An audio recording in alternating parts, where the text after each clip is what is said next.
In 1904, a black British composer stood in a private audience with the President of the United States.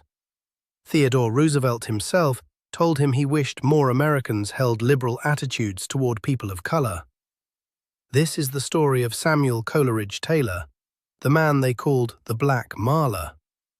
He composed some of the most performed music in the English-speaking world, and within a few generations, most of the world forgot his name.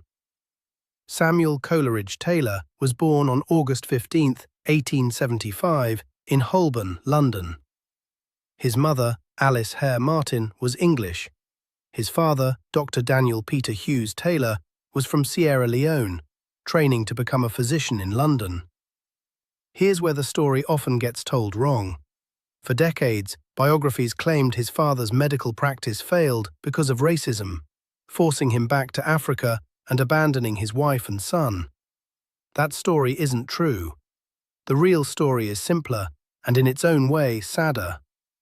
Daniel Taylor returned to Sierra Leone before Samuel was even born, likely without ever knowing Alice was pregnant. Father and son never met. Samuel was raised by his mother and his grandfather, a farrier named Benjamin Holmans. The Holmans family was full of musicians, an uncle and cousins who earned their living playing music. It was his grandfather who first put a violin in his hands, recognized his talent, and paid for his lessons.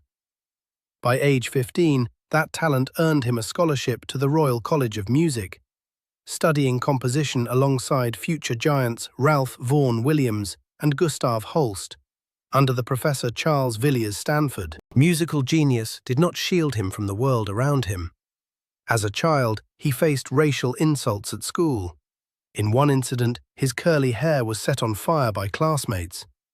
He grew into one of very few black students at Britain's most elite musical institutions, achieving acclaim in spaces that were never built to include him. And even after his music became famous across the English-speaking world, the money didn't follow. Composers of his era rarely earned much from music sales, and Coleridge-Taylor was no exception. His most beloved work made fortunes for publishers. It did not make one for him. He died young, at just 37, still without the financial security his talent had earned everyone but himself. In 1898, at just 22 years old, Coleridge-Taylor premiered Hiawatha's Wedding Feast, the first section of what would become his most famous work, the Song of Hiawatha.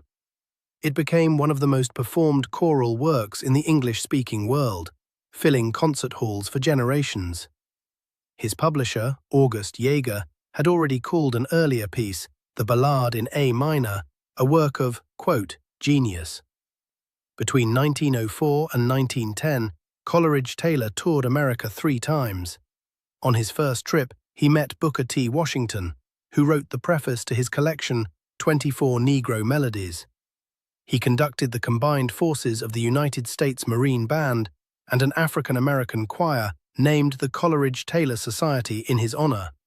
And in 1904, he was granted that private audience with President Theodore Roosevelt, a moment almost unthinkable for a black man in that era, on either side of the Atlantic. White New York musicians began calling him the Black Mahler. Coleridge-Taylor himself preferred a different label, Anglo-African. Samuel Coleridge-Taylor died of pneumonia on September 1, 1912, in Croydon. He was 37 years old. His daughter, Avril Coleridge-Taylor, carried his musical legacy forward, becoming a composer and conductor in her own right. As musical fashions changed through the 20th century, his grandiose choral style fell out of favor, and his name faded from common memory.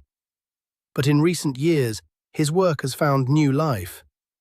The Canet Mason family and the Chineke Orchestra, one of Europe's first orchestras made up of majority black and ethnically diverse musicians, have brought his compositions back to modern audiences.